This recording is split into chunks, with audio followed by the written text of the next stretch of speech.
Welcome to episode 4 of Compassion and Cucumbers, a vegan podcast. I'm Christine, and I'm here with my wife. Hi, I'm Sam. That's Sam. And in today's episode, we're going to be doing a little bit of a review on a film that we saw called Eating Our Way to Extinction. It'd be nice if I knew the name of the film, but that's what it's called. Yeah. We saw this film last Thursday at a theater. It had a one-day release date where we are.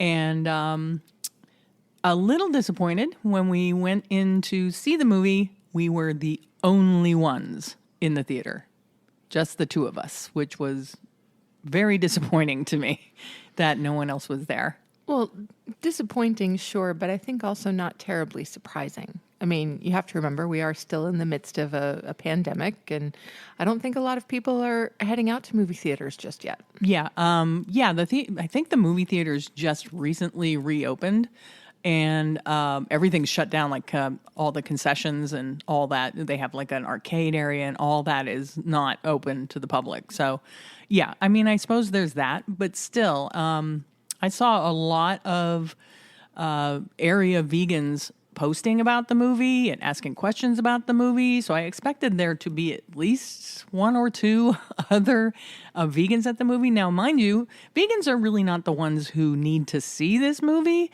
It's the non-vegans that we really want to reach out to with a movie like this. But anyway.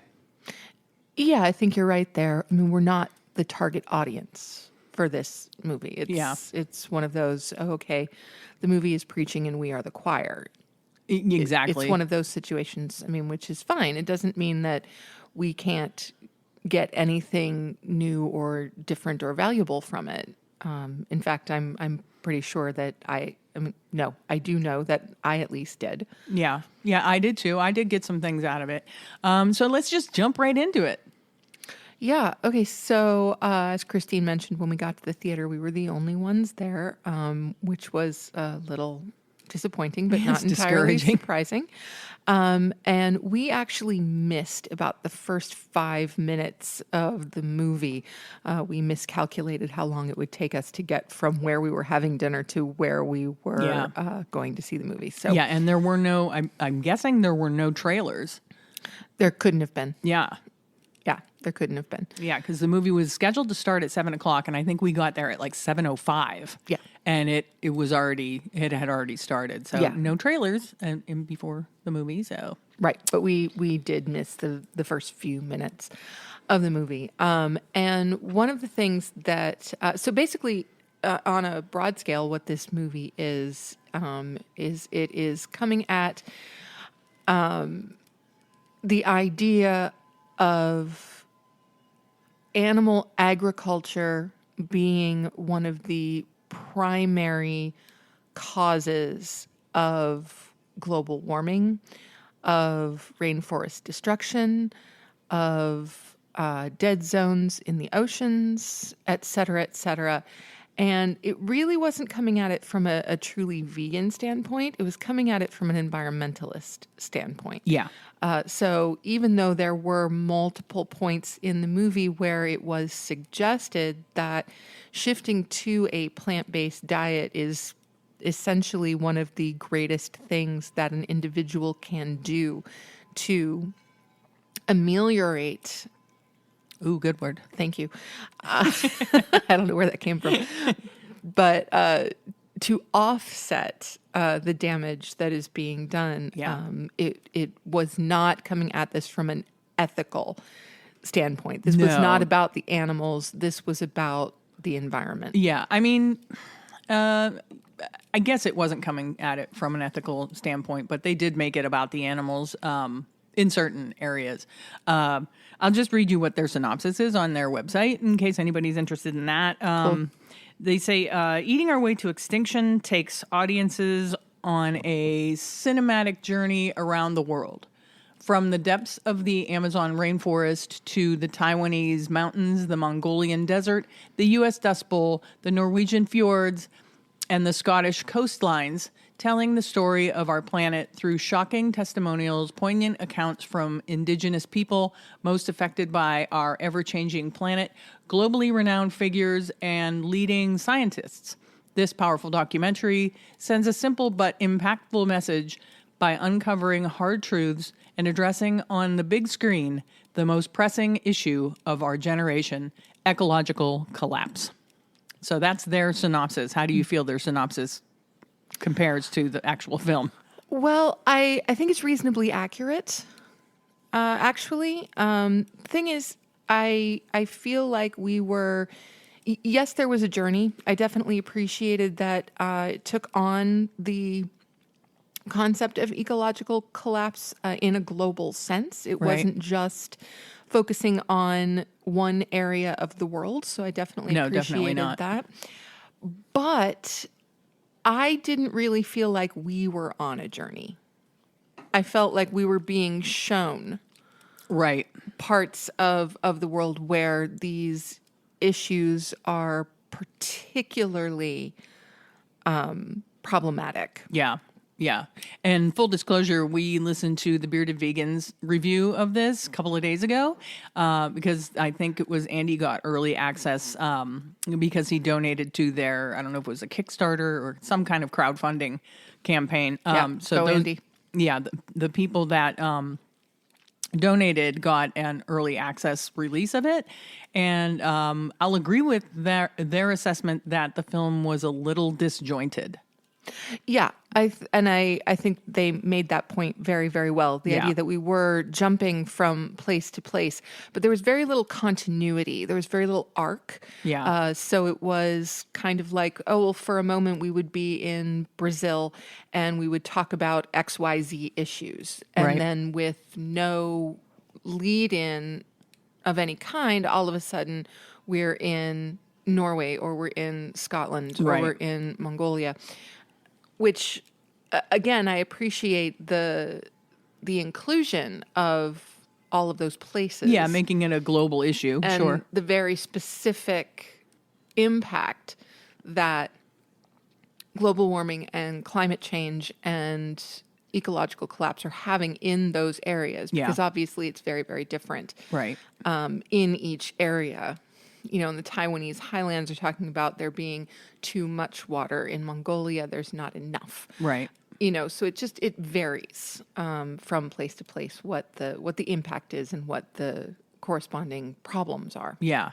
Now, I don't think we have to worry too much about spoiling the film for people.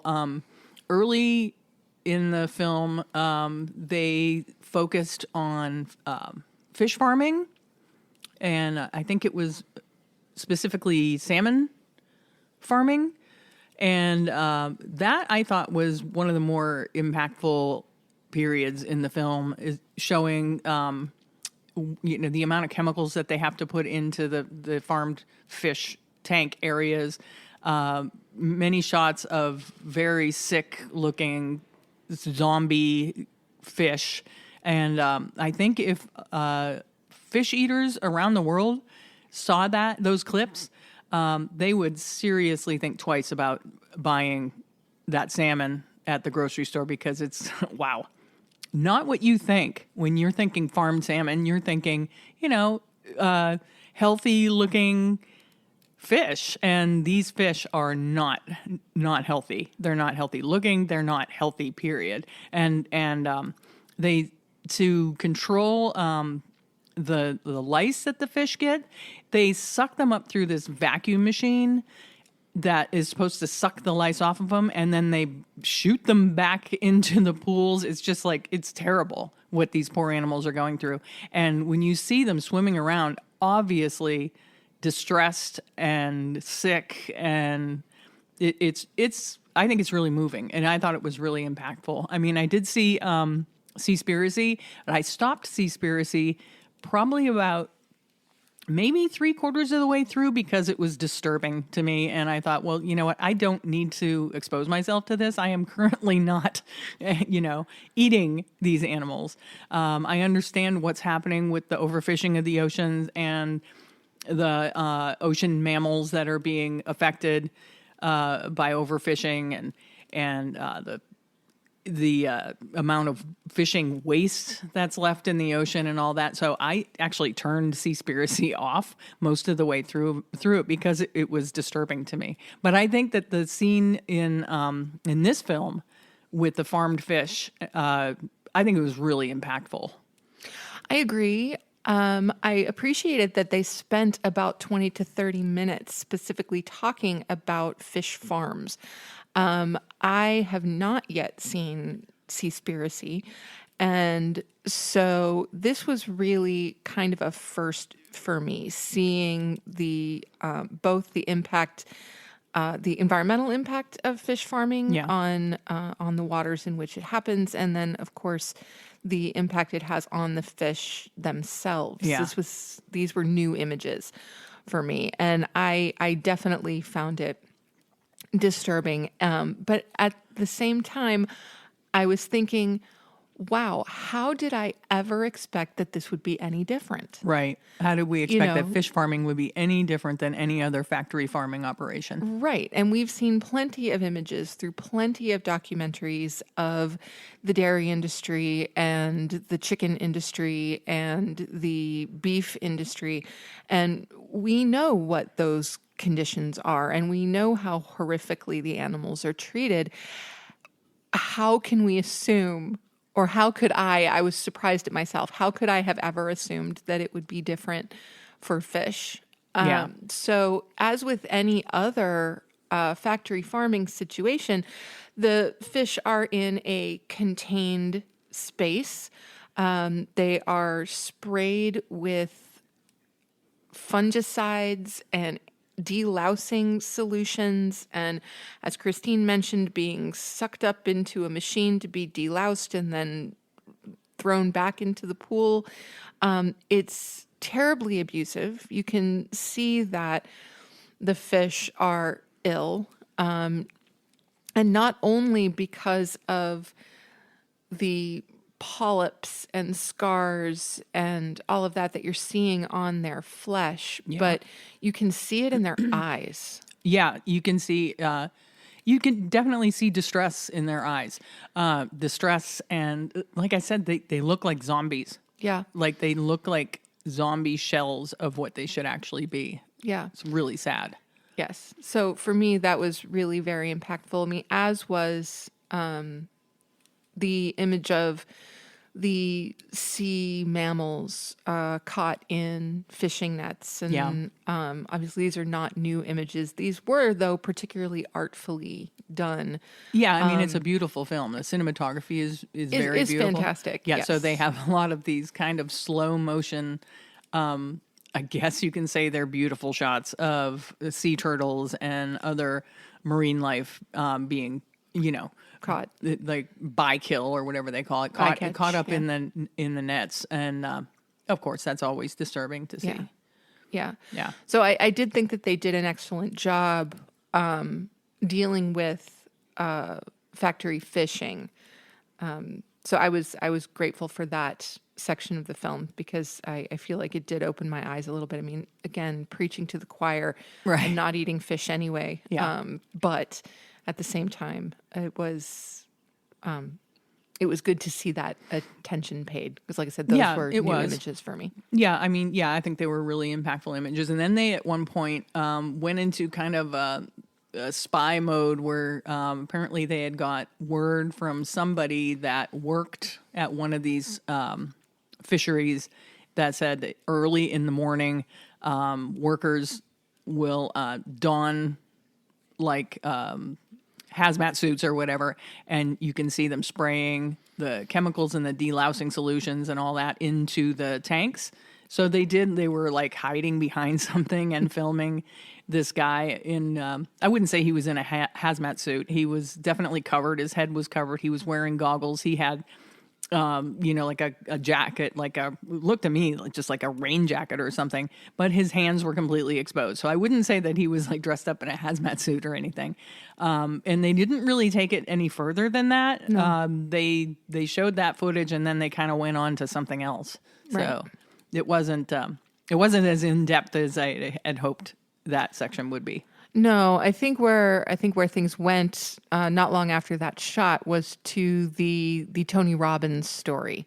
Right. Yeah, where Tony Robbins is talking about how ill he became because of the amount of fish that he was eating at one point during his life, and that he had the bioaccumulation of heavy metals and toxins and pesticides and all kinds of things in his system because of his consumption of fish. Yeah, he supposedly had some sort of mercury poisoning and everything because of his heavy consumption of fish. Right. So, so where did they go from after the Tony Robbins thing? Well, unfortunately, because we don't have early access, as do our friends, the bearded vegans, we can't watch it We can't again. rewatch it, and so I don't have an exact chronology of the film in my head. So Yeah. I'm not sure. I don't either. Exactly where we went after that, but. But on that note, I just saw that they are releasing it for you can purchase it for pre-release on iTunes and Apple TV for $9.99. I just saw that they released that on their Instagram feed. So great. If people want to see it, they didn't give a release date, but they did say that you can purchase it now for pre-release. So that's if people are interested in seeing it and didn't get a chance to see it in the theaters, that's definitely something you'd want to check out. Right. I mean, I do think that in certain areas it is still in the theaters. I think it is up until the 26th of September. I know that in some UK theaters, some Irish movie theaters, and possibly larger markets in the United States, it is still in theaters right now. Yeah. Now, they did have a bunch of... I'm using air quotes because I'm not sure. I don't know all these people and haven't done the research of experts in different places around the world that they cut to interviews with experts, and a lot of them that we had never heard from before because I think a lot of them they're not vegan experts. You know, they're not the typical vegan talking heads that we see in a lot of these documentaries. They're more like scientific experts. Yeah. And I can... On their website, I don't know if people know, it was narrated by Kate Winslet.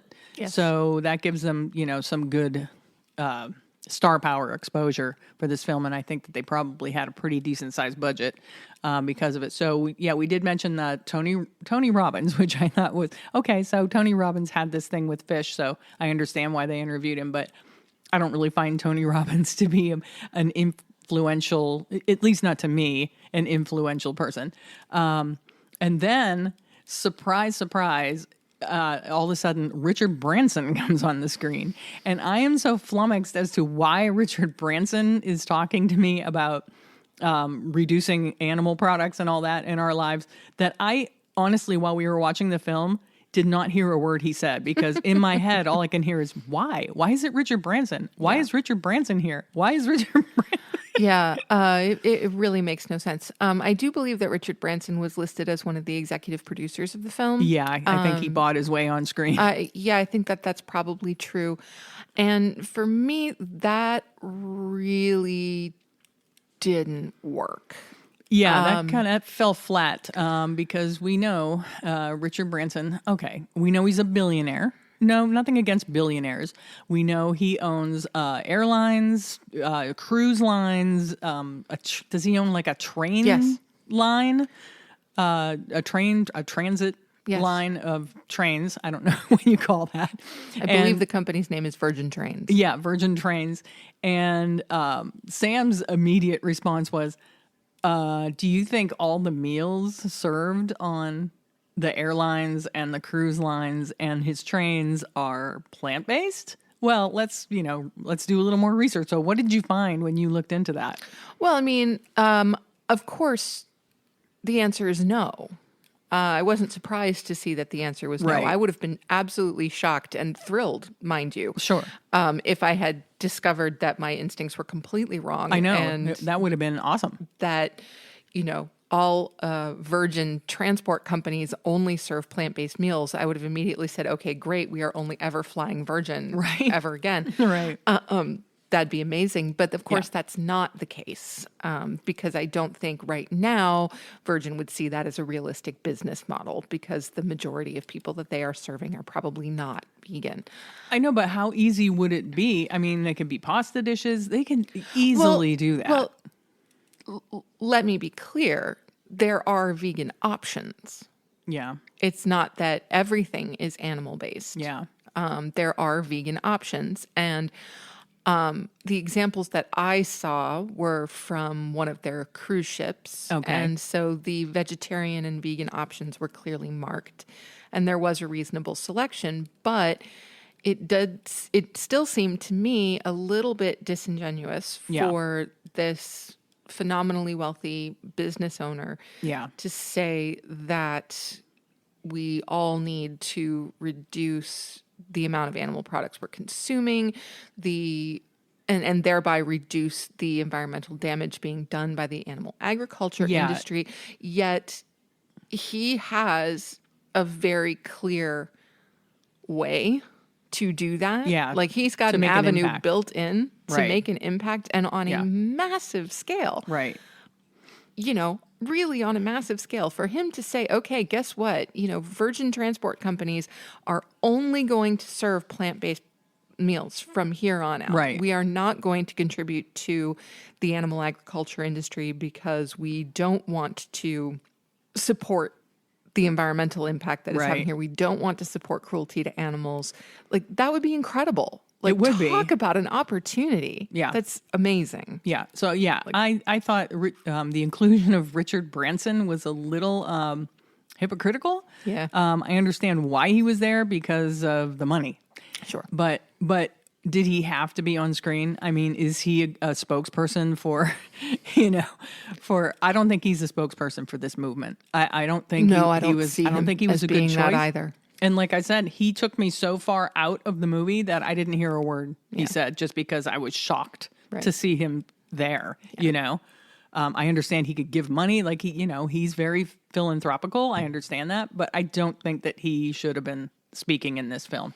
But there was a woman who I thought was really impressive.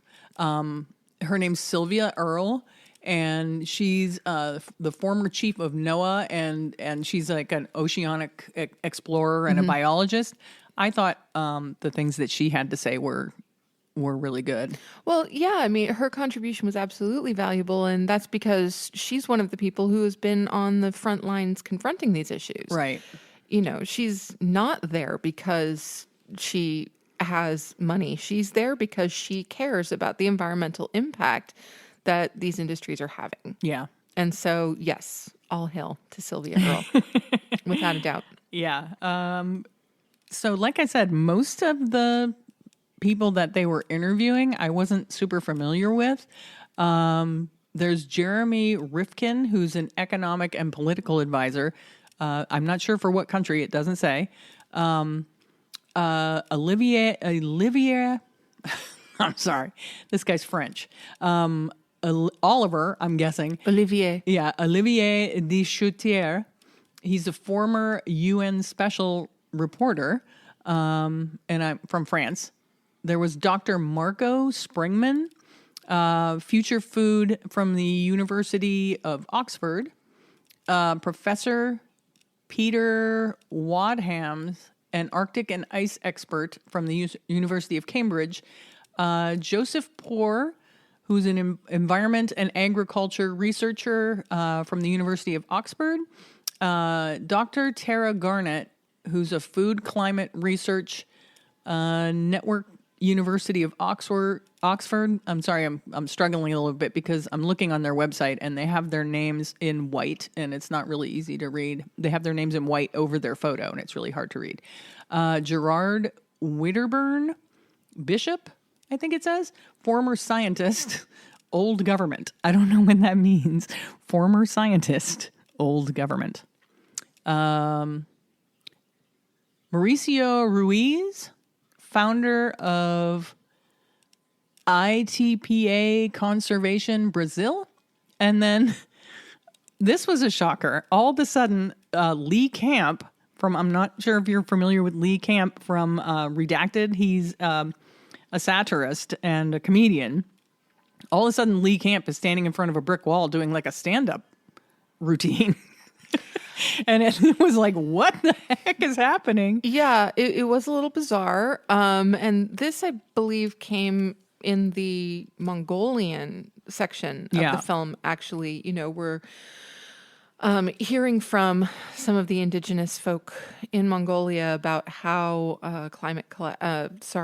ecological collapse is affecting them. Right. And then all of a sudden we have Lee Camp. Yeah. That was a moment that kind of pulled me out of the film. Yeah, me too. Because we're both like, what?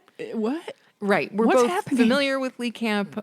We used to watch Redacted Tonight pretty regularly, particularly during the 2016 election cycle. I appreciate his humor, and he's not just a comedian. He is an activist. Sure.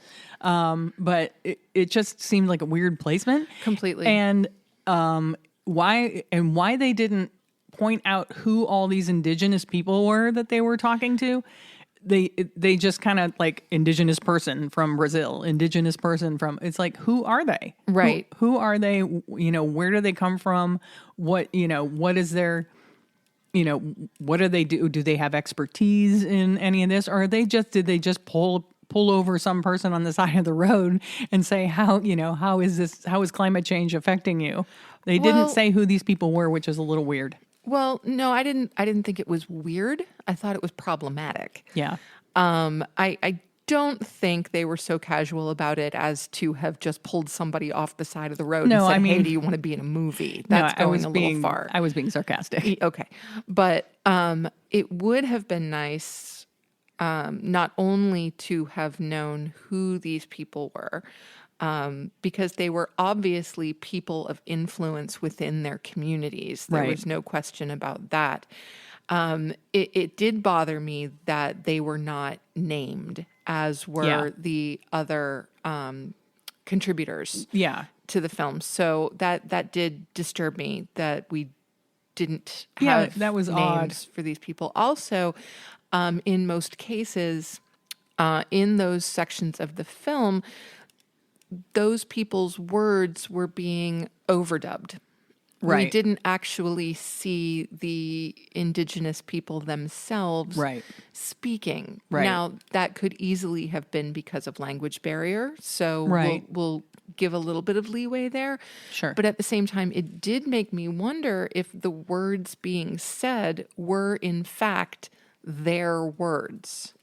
Right. We just have to take them on that.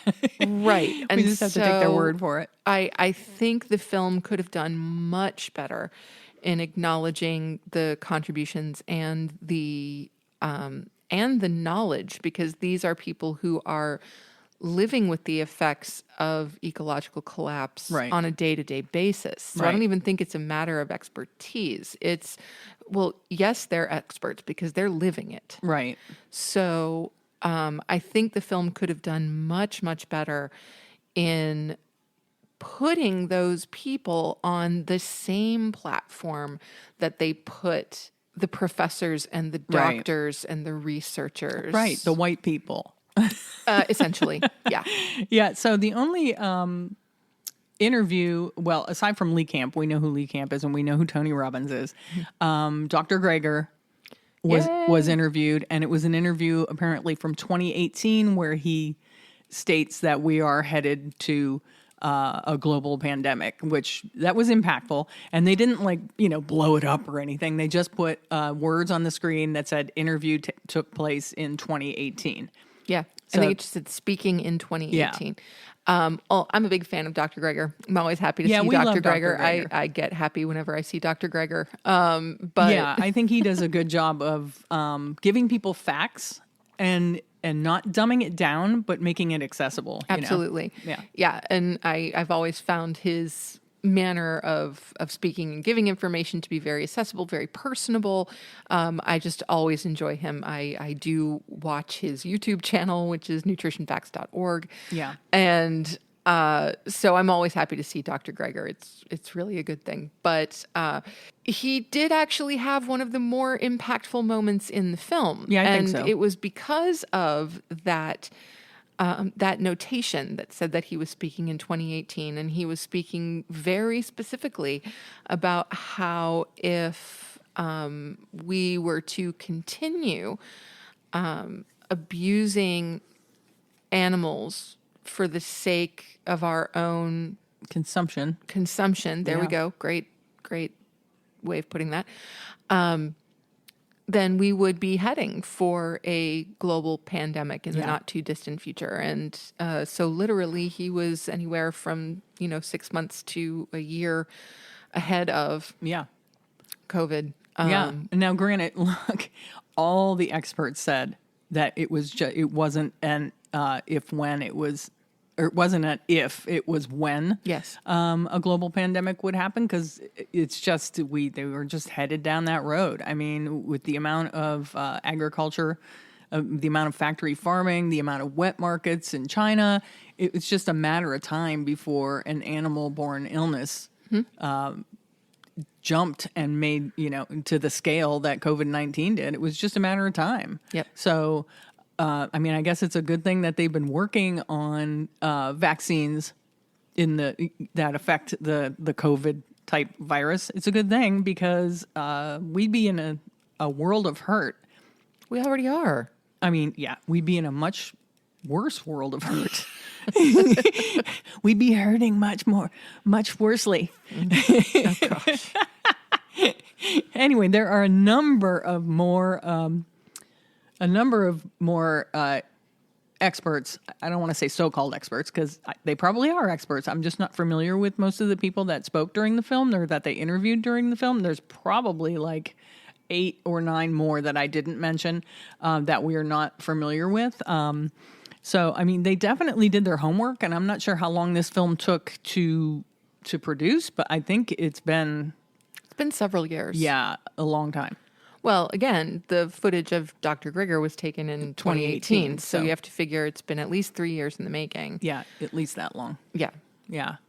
But I mean, I think the film is worth seeing. I think the right people need to see this film, and I think that's always the hardest part of these films making an impact, is getting into the right audience, is getting, meat eaters and people that are consuming animal products to see these films. And I guess I guess we're charged with that. I guess vegans are kind of charged with that, sharing them with non-vegans. And, maybe if your family is over, say, hey, I'd really like for you people to check out this movie, and see if it affects them. Because I don't see how it can't. I don't see how this film and all the other many documentaries about animal agriculture and plant-based diets and all that, I don't see how people are not affected by it.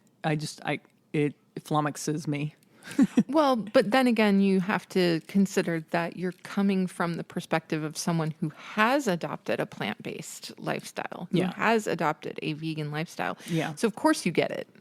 Yeah, but I mean, I was affected by seeing that footage of, Of course. of factory farms and all that. It affected me to the point where I'm like, we're going vegan, know? So I just wish that that these films could reach a broader audience, I guess. No, I agree with you. I think it would be wonderful if they made it to a broader audience. And yes, I agree that the vast majority of people who are going to seek out these kinds of movies are the folks who are already part of the animal liberation, environmental, and vegan movements. Yeah. That's not a surprise. Right. You Which know.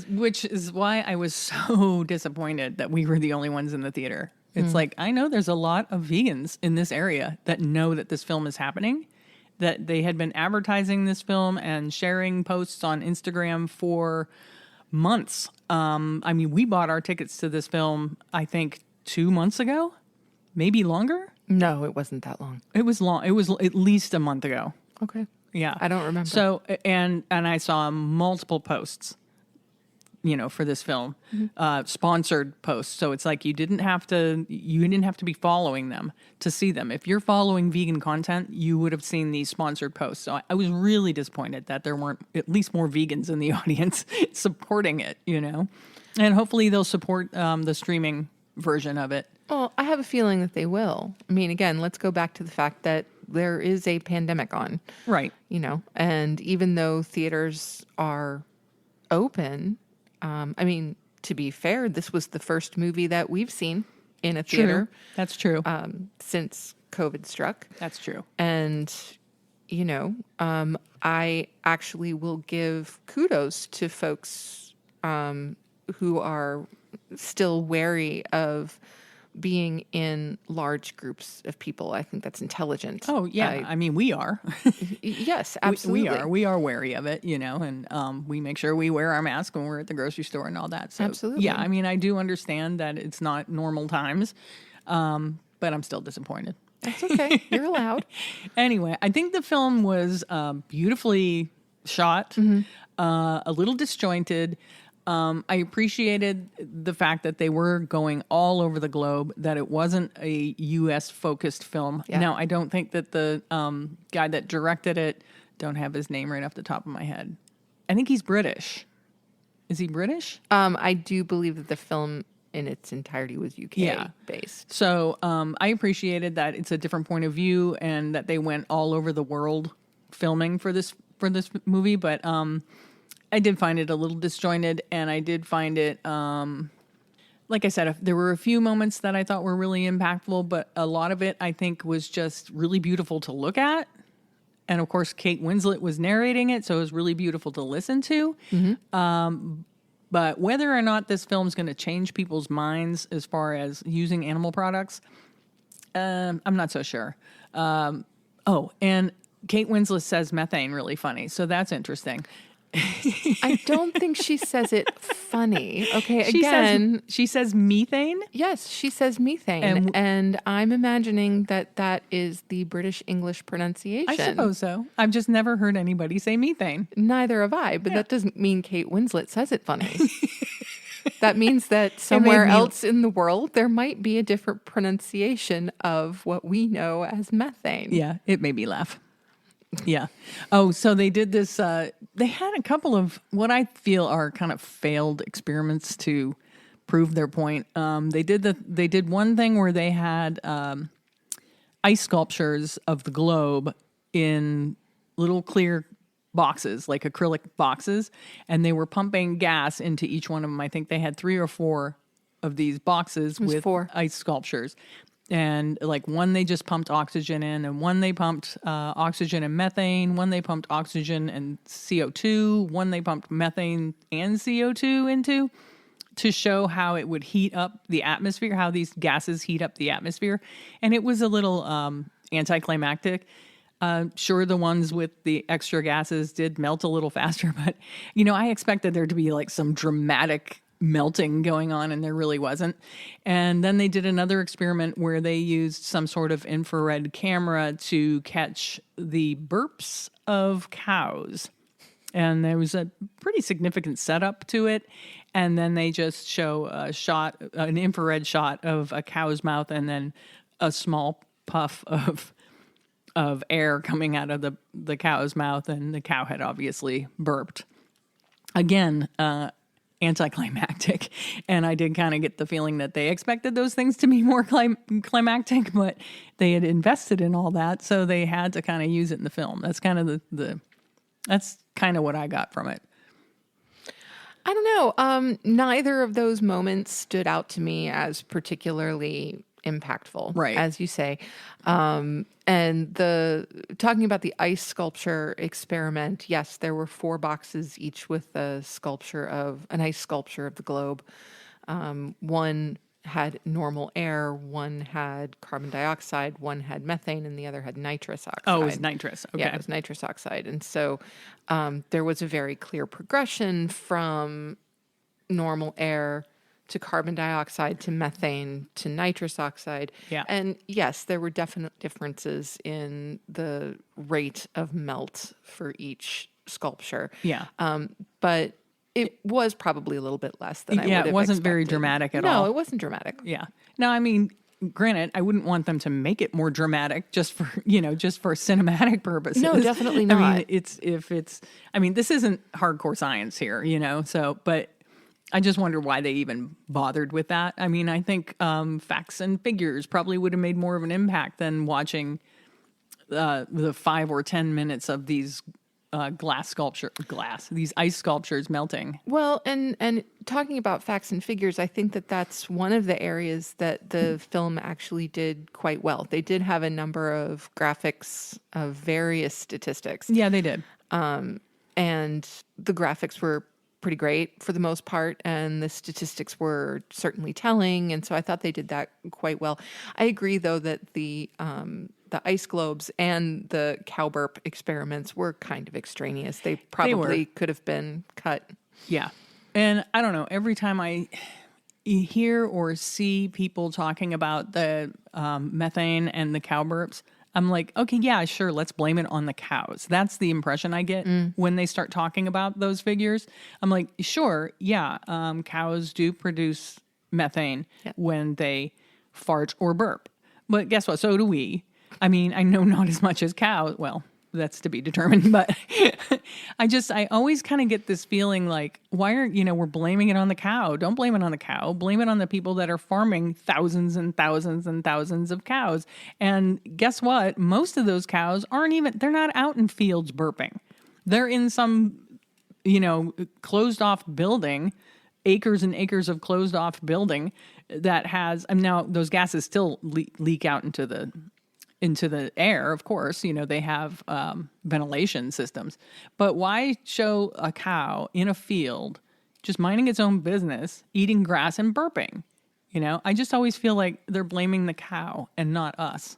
Us meaning, human beings who are subjecting cows to these lives, That's a perfectly reasonable point. Yeah. Because it's not the cow's fault. Yeah. So, I would check this film out if I was, anybody out there listening. I would definitely check the film out, so you can make, form your own opinions about it. And this is going to be a little bit of a spoiler section. So if you don't want to hear, because there's an Easter egg after the credits. Mm-hmm. And if you don't want to hear what the Easter egg is, if you'd much rather be surprised by the Easter egg, because that's what Easter eggs are all about, you can pause here or turn it off, but make sure you turn it back on. So yeah, there's an Easter egg after the credits, and we always sit through the credits because a lot of times there are things that happen after the credits in a movie. And more importantly, I think it's really necessary to acknowledge the work of everybody who contributed. Oh, well, yeah, to there's that making too. A film. There's that too. Yeah, so this Easter egg is I think it's 3 or 4. Is it 3 or 4 of them? It was 3. 3 chefs and food critics. I don't know their names, and you can't find it online anywhere. So you just have to look for it if you watch the film. And they're serving them plant-based products and asking them to say if it's plant-based or animal-based. I think they did a burger. They did chicken nuggets. Mm-hmm. What else did they do? There was like a banh mi. Oh, right. Yep. There was at least one kind of plant-based seafood. Oh, there was. Was it a shrimp? Maybe I think breaded. there was a shrimp, and I think there was also a simulated white fish of some kind. Yeah. I don't remember exactly. Yeah. But yeah, it was about half a dozen different products that they were serving to these critics and chefs and asking them to guess whether they were animal-based or plant-based. Yeah, so that was a little fun. Yeah, it was fun. It was a little bit fun. So yeah, stick around after the credits if you want to check out that Easter egg, because it was pretty cute, I guess. So I guess we can wrap this up. I don't really have much more to say about this movie. Do you? No, I think we've covered most of the bases. Yeah, I think we've covered everything that we wanted to talk about. I guess the thing that really stood out to us was the Richard Branson thing. Well, I don't want Richard Branson to be the takeaway of the film. No. Not by any stretch No, of the that's not our imagination. takeaway, but I No. think that was, in my mind, the biggest fault of the movie was Yes. including Richard Branson, because he's just, it's hypocritical. I mean, it's hypocritical to include him in the conversation, I think. Yes. All right. Well, with that, I guess we'll wrap things up. That was Eating Our Way to Extinction, which I have a hard time saying. And if you want to get more information, they do have a pretty cool website with lots of frequently asked questions. And they do have, this is something I have a little bit of mixed feelings about. They have a meal plan on their website that is, you have to pay for it, which I think if this film really wanted to make an impact, why would they not be providing that free to people? But yeah, they have a meal plan on their website. Let me see, what is it called? It's called Eating for Tomorrow. I think that's what they're calling it. And it's like a paid subscription service. Change the world one meal at a time. We're here to help you with your plant-based journey every step of the way. And then there's a Get Started button. And if you get started, you answer some questions about what your goals are and why you want to eat plant-based. And then you go from there. But it's a paid meal plan service. So I don't know. What do you think about that? I don't think it's surprising. That it's paid? Yeah. I'm surprised. It I was doesn't surprised. surprise me at all. I was really surprised that it's a paid meal plan service. I think that if they really want to forward the message that the movie was about, I think that they could. I mean, it's really in depth, this meal plan service. They could, for free. Now, mind you, it's probably like you can try it, I think, for 14 days or something, and then decide if you're going to go ahead with the subscription. Mm-hmm. But I think that they could just include, a couple pages of some really good plant-based recipes and leave it at that. I feel it's a little bit of a conflict of interest to have a paid meal plan associated with this movie. I feel like I kind of get this feeling it's like, was the movie created to suck people into this paid meal plan? Well, no, I wouldn't say that the movie was made to suck people into a paid meal plan, but as with any other film, there's merch. Well, yeah, merch. I have no problem with that. And sell T-shirts and stuff like that. But. Right, but I'm just saying that the film isn't a nonprofit entity. It needs to make money. And so if one of the ways that they're trying to make money outside of selling T-shirts and hoodies and reusable shopping bags is to offer a meal plan, no, I don't think that's a conflict of interest. I don't know that I would necessarily buy into it, but... Yeah, I think it just kind of left a bad taste in my mouth. Well, and that's fine. No pun intended. Fine. But at the same time, who knows? Maybe it leaves a bad taste in your mouth because you, again, are already vegan and you don't need that assistance in making a transition from being an omnivore to being a herbivore. Yeah. And I think that if it helps anyone make that transition, then okay. All right. Do I love that it's paid? No. Yeah. But I can accept that as part of the marketing and merchandising of the movie. Okay. We'll have to agree to disagree on this. Absolutely. Absolutely. All right. Let's wrap this up.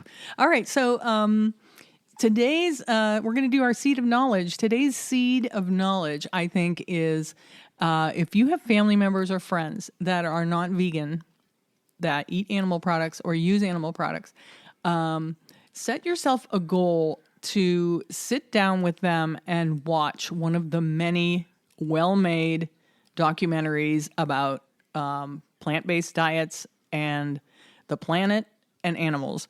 I think if you can do that, you could make a difference. You could definitely make a difference. If you can get one person in your family to reduce their animal consumption or eliminate their animal consumption, then I think we're winning the game, you know? Or at least making some progress. Yep. Yeah. Absolutely. All right, so that's it. We're going to wrap this up. If you have any questions about this or comments, if you've seen the movie and want to point something out that we didn't talk about, you can email us at compassionandcucumbers@gmail.com.